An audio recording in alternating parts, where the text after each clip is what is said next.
Welcomes political analyst KS sir. నమస్తే sir. నమస్తే అండి. రీసెంట్ గా ఒక ప్రముఖ ఛానల్లో జరిగినటువంటి ఒక ఇంటర్వ్యూలో కొలెక్పూడి శ్రీనివాసరావు గారు అనేటువంటి వ్యక్తి ఆర్జీవి గారి గురించి చేసినటువంటి కామెంట్స్, అటువంటి కామెంట్స్ అటువంటి డిబేట్లలో చేయొచ్చా? అలాంటి కామెంట్లు చేసినటువంటి వారిని ఏమనాలి, అసలు ఏం చెప్తారు సార్? వ్యక్తిగతంగా ఆయనతో నాకేం లేదు కానీ సార్, ఒకటి మాత్రం నేను ఒక విషయం చెప్పగలను సార్. అది బాధ్యతారహిత్యమైన ఒక స్టేట్మెంట్.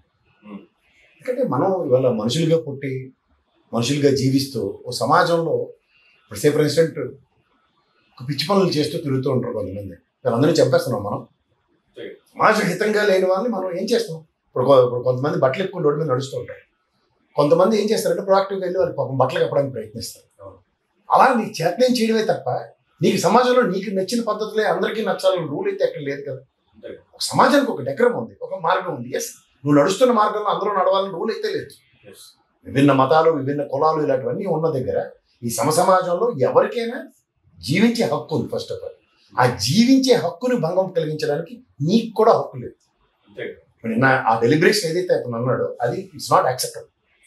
ఇప్పుడు నీకు నచ్చినప్పుడు నువ్వు ఆయన రామ్ గోపాల్ ఇంటర్వ్యూలో కూడా చెప్తారు కదా, అయితే సినిమా చూడలేదు మానే చూడమనే కంపల్సరీ లేదు కదా. ఇప్పుడు థియేటర్లో సినిమా వచ్చింది, నీకు చూడాలని రూల్ ఏమైనా ఉందా?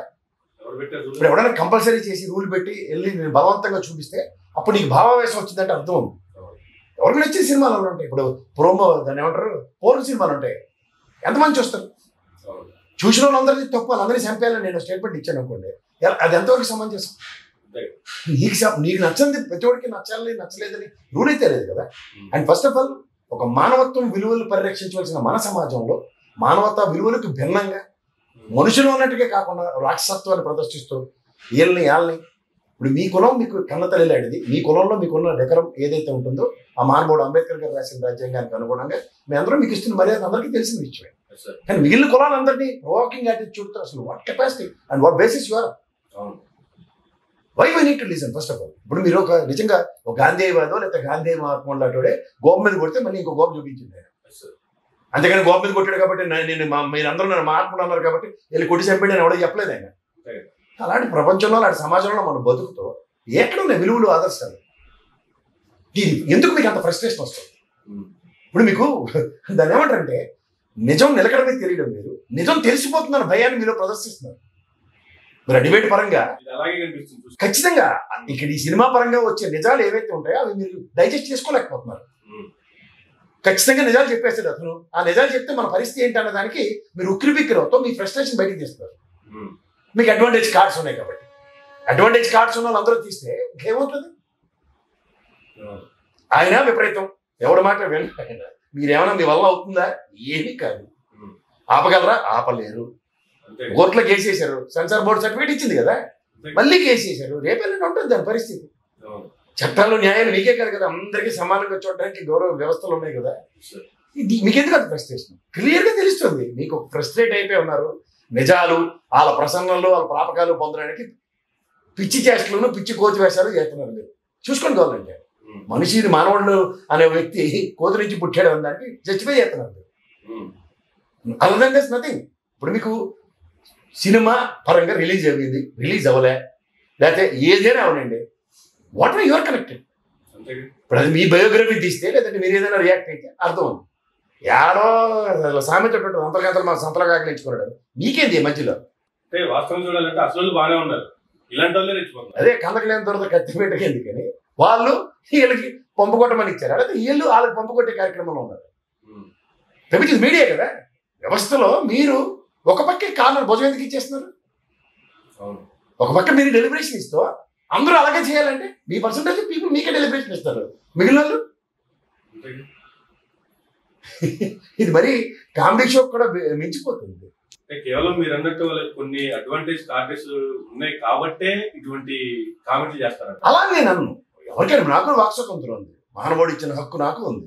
నేను ఒక మాట చెప్తాను, నిన్న ఇంట్రడక్షన్ లో చెప్పినవన్నీ మీరు గమనించగలిగితే దాసరి కిరణ్ అనే వ్యక్తి ఈ సినిమా ఇలా తీయండి అని ఆయన ఇస్తే ఈయన ప్రసన్నమై సినిమా చేస్తాడు రామ్ గోపాల్ వర్మ. అలా మీరు దాసరి ఉదయభానునో లేకపోతే ఎవరినో ఇంకో తీసుకురండి, లేకపోతే ఇంకో పేరున్న వాళ్ళు ఎవరినో తెచ్చుకోండి. రాఘవేంద్ర గారు ఉన్నారు కదా ప్రొడ్యూసర్, లేదంటే మురళీమోహన్ గారు ఉన్నారు కదా, ఇలా టోన్లు పెట్టి మీరు సినిమా చేయండి. నిజాలు ఏమో ప్రజలు గ్రహిస్తారు కదా. ఎవరైనా ఆపుతున్నారా?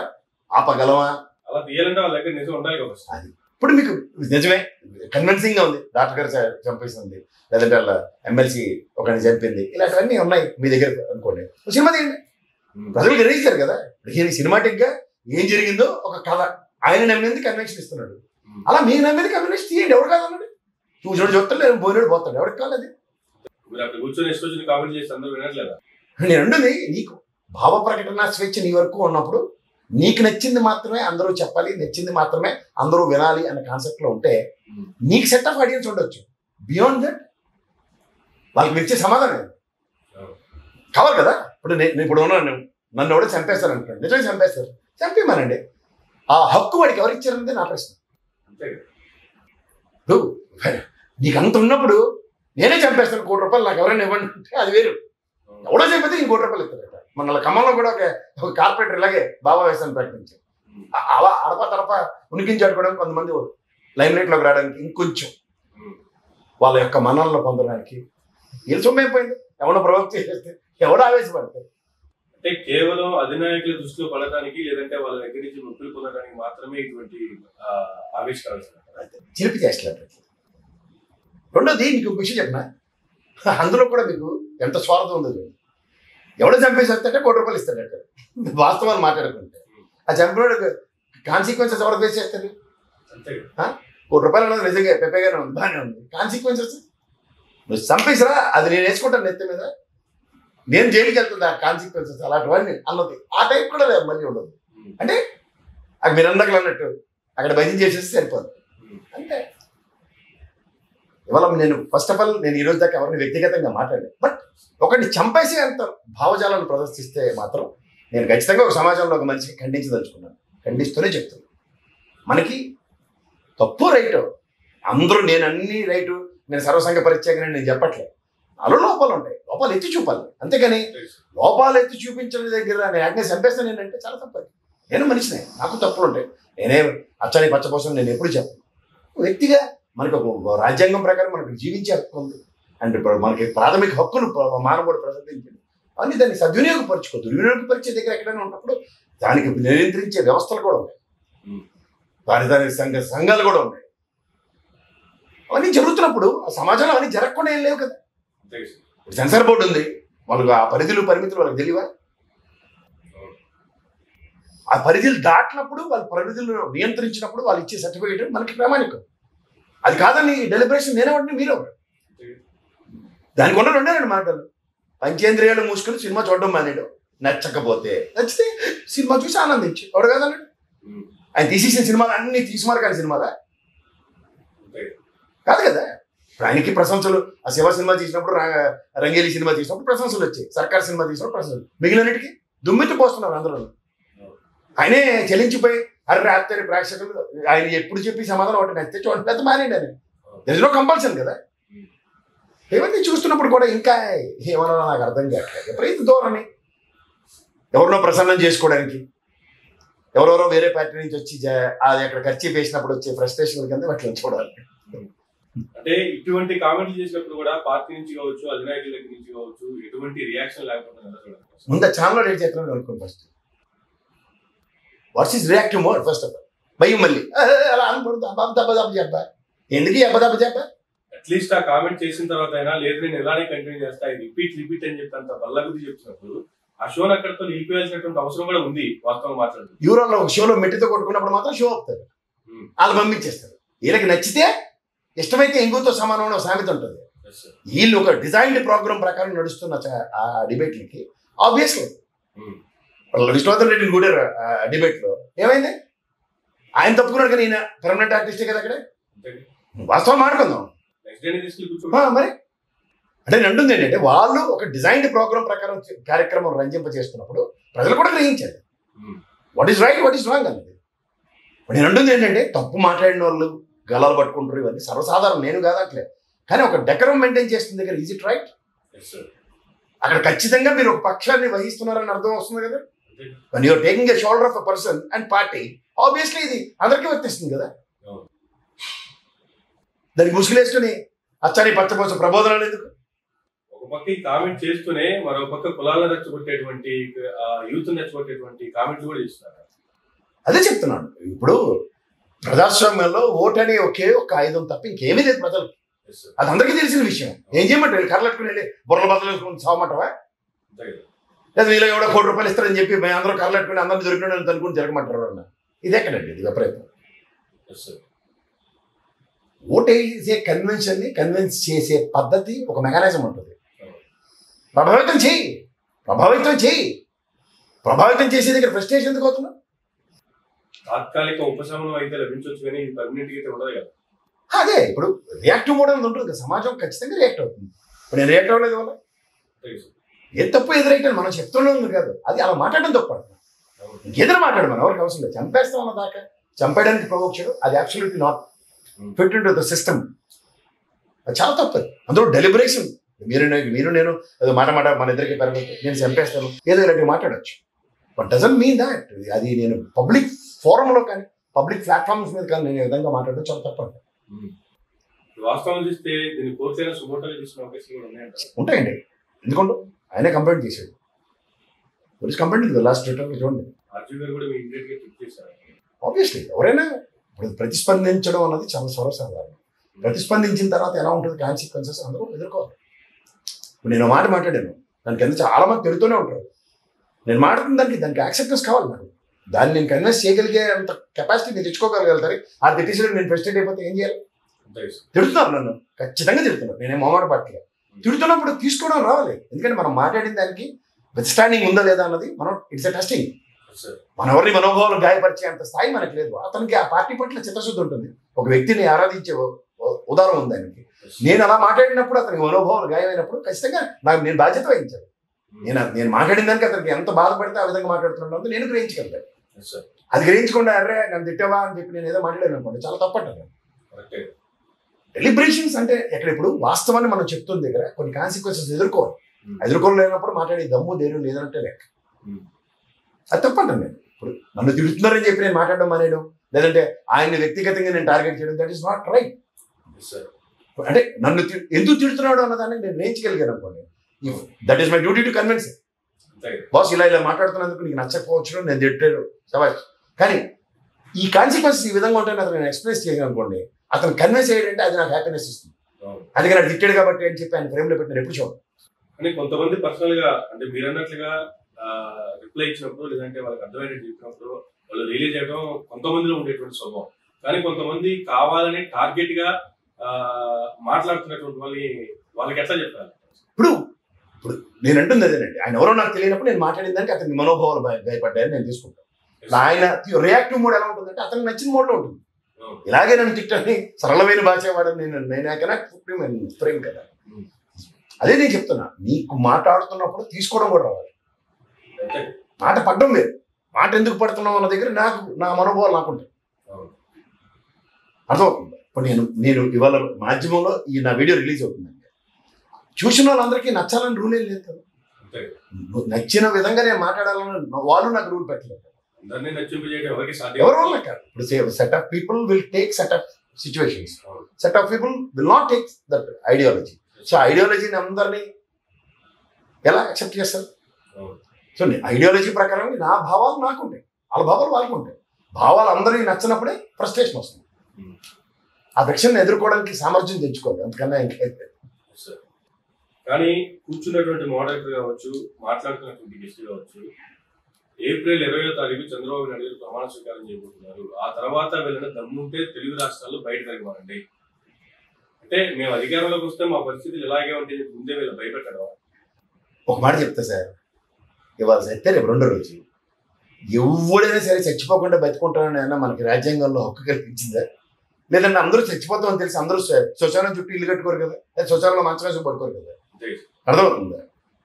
జరిగేది జరగబోయేది మన చేతిలో లేదు. జరుగుతుందని భయంతో ఎవడు బతకడు. అందులో జడిపిస్తే అసలు జడవరు. మీకు అర్థమవుతుంది. వ్యక్తిగతంగా ప్రతి ఒక్కడికి ఒక ఆత్మనిర్భరం, మానసిక సంతుల్యం రెండు ఉంటాయి. వీటిని ఎప్పుడైతే బ్యాలెన్స్ చేసుకుంటావో శతప్రజ్ఞత వస్తుంది. ఆ శతప్రజ్ఞతలోంచి ఏం చేస్తామంటే చచ్చిన ఆవిడకి కన్విన్స్ అవ్వవు. మీకు అర్థమవుతుంది. వీళ్ళు ఎవరో బెదిరిస్తే బెదిరిపోవడానికి అన్నది ఎవరు ఉండరు, ఎవ్వరూ ఉండరు. అలా అప్పటిదానికి ఎవరు రాజకీయ పార్టీలో పెట్టరు. మీకు అర్థమవుతుంది. ఒక రాజకీయ పార్టీ పెట్టి ఫ్రంట్ ఎండ్లో ఎవరైనా ఉన్నారు అంటే ఇలాంటి తాటాక్ చెప్పులకి భయపడి ఎవరు చేయరు కదా.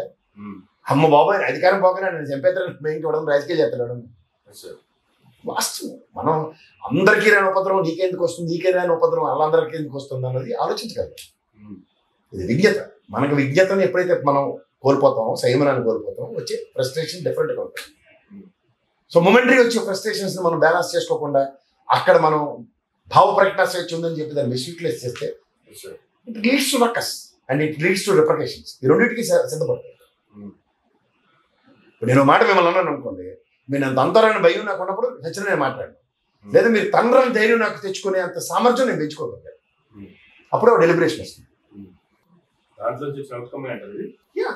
Certain people certain things as long as going on అన్నప్పుడు you cannot take as granted. But everyday it's not Sunday. దేనికి దానికి ఉంటాయండి. ఇప్పుడు ఆయన రామ్ గోపాల్ వర్మ గారు ఇచ్చిన కంప్లైంట్కి పోలీసు వ్యవస్థ ఎలా ప్రతిస్పందిస్తుందో నేను మీరు గారు కదా ఊహించగలను. అదే గౌరవ న్యాయస్థానం సుమోటోగా తీసుకోవచ్చు, ఏదైనా అవ్వచ్చు. ఇప్పుడు ఇండివిజువల్ ఫ్రస్ట్రేషన్ నువ్వు బయట తీస్తున్నావు అన్నప్పుడు తీసుకో, 4 గోళ్ల మధ్యలో అరుచుకో, తిట్టుకో. ఆ జెర్సీ సినిమా ఉంటుంది చూడండి, వాడు భావాన్ని అంతా రైల్వే స్టేషన్కి వెళ్ళి ట్రైన్ వస్తున్నప్పుడు అరిచి చూపిస్తాడు. బికాస్ ఈ మెయింటైన్ ఇస్ డెక్రం. ఇదే రోడ్డు మీద నేను అలా అరిస్తే పిచ్చాడు ఉంటాను. You got my point. So every place ప్రతి ఒక్కడికి ఇవి ఉంటాయి, భావాలు ఉంటాయి. వాటిని వ్యక్తపరిచే విధానం ఉంటుంది. మనకి భావావేశం ఉంటుంది, భావ సరళీకృత విధానం ఉంటుంది, భావాన్ని వ్యక్తపరిచే విధానం ఉంటుంది, సంయమనం. ఇప్పుడు మీ ఇంట్లో మీ చిన్నపిల్లాడు ఉంటాడు, వాడు ఏదో పరిగెత్తి పట్టి వెళ్ళి అదేదో వేడిది ఏదో పట్టుకోబోతుంటే మీలో తెలియని ఒక డిఫరెంట్ మాడ్యులేషన్ వస్తుంది. అప్పుడు మీకు సడన్గా మీకు బట్టి ఏంటి మీకు ఆయన మీద ప్రేమ లేదా, చిన్నపిల్లాడు కదా అన్న మాట ఇన్స్టెంట్ రియాక్షన్ మీ మిసెస్ దగ్గర నుంచి కూడా వస్తుంది. కానీ అప్పుడు మీరు దాన్ని వేడిది ముట్టేసుకుంటున్నాడు అన్న దాంట్లో అన్నది మీరు ప్యాసిఫికేషన్. ఇవేమీ లేకుండా ఆడి మీద ఏదో పగలు కక్షలో ఉన్నట్టుగా ఒక కెమెరా పెట్టి దాని మీద ఒక రాంబాబు వర్మతో సినిమా తీస్తున్నానంటే ఎలా ఉంటుందంటే ఇలాగ ఉంటుంది. అంచేత భావ వ్యక్తీకరణ నీకు ఎంత స్వేచ్ఛ భగవంతుడు మహానుభావుడు అంబేద్కర్ ఇచ్చాడో, భావ నియంత్రణ కూడా అంతే ఇంపార్టెంట్. ఇంకా చూడండి, మీరు కొన్ని విప్లవ సాహిత్యాలు అవన్నీ ఎందుకు వాళ్ళు కవిత్వమే రాస్తారు, అవి ఎందుకు నియంత్రించారు? దానివల్ల సమాజం హితం దెబ్బతింటుందని. ఆ బ్యాలెన్స్ ఉంటుంది సమాజానికి. ఆ బ్యాలెన్స్ ఎప్పుడైతే దెబ్బతింటుందో అప్పుడు చాలా డెవలప్మెంట్ ఉంటుంది. ఇప్పుడు ఉదాహరణకి మార్కెట్లో కొంతమంది తిరుగుతూ కర్ర తీసుకుని అందరినీ కొట్టడానికి వస్తుంటాడు. నిజంగా వాడి పని అది కాదు. వాడికి ఆ మూమెంట్లో కొంతసేపు అది ఉంటుంది. ఆ కొంతసేపుని మనం భరించగలిగే స్థాయి ఎలా ఉంటుంది? మనకు భగవంతుడు ఇచ్చిన వరం ఏంటంటే పక్కకి తప్పుకుని వెళ్ళడం, అయితే వాడికి దూరంగా ఉండడం, మనని మనం ప్రొటెక్ట్ చేసుకోవాలి. అంతేగాని 10 మంది మనం ఉన్నాం కాబట్టి 10 మంది తిరగబడి ఆయన కొడుతున్నారా? అక్కడ మనం అది సమాజం బ్యాలెన్స్ చేస్తుంది. సమాజాన్ని తప్పించుకోవడం అన్నది కూడా నేర్పుతుంది మనకి సమాజం. తప్పించుకోవడం నేర్చుకోకుండా నువ్వు ఫ్రస్ట్రేట్ అయితే అది నీ ప్రాబ్లం.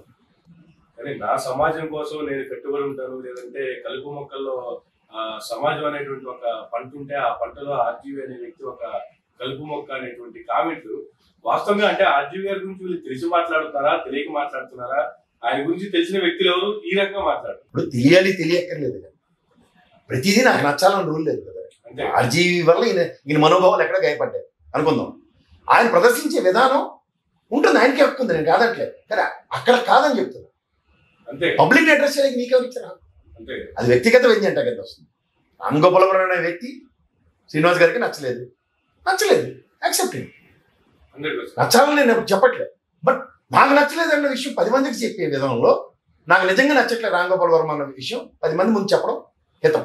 నాకు నచ్చలేదు కాబట్టి నా తరఫున కూడా చెప్పేది అన్న మాత్రం చాలా తప్పదు. It's very simple. Ram Gopal Varma అనే వ్యక్తి కేవలపూడి శ్రీనివాసరావు గారికి నచ్చాలని రూల్ లేదు. నచ్చడు, 10 మందికి చెప్పొచ్చు నాకు రామ్ గోపాల్ వర్మ నచ్చట్లేదు, సమాజ హితంగా లేదు, వెరీ గుడ్, అది కూడా సూపర్. బట్ నాకు నచ్చట్లేదు కాబట్టి ఎవరో ఒకటి చనిపోయి 1 కోటి రూపాయలు ఇస్తారన్న మాత్రం ఖచ్చితంగా తప్పు. Thank you sir. Thank you very much.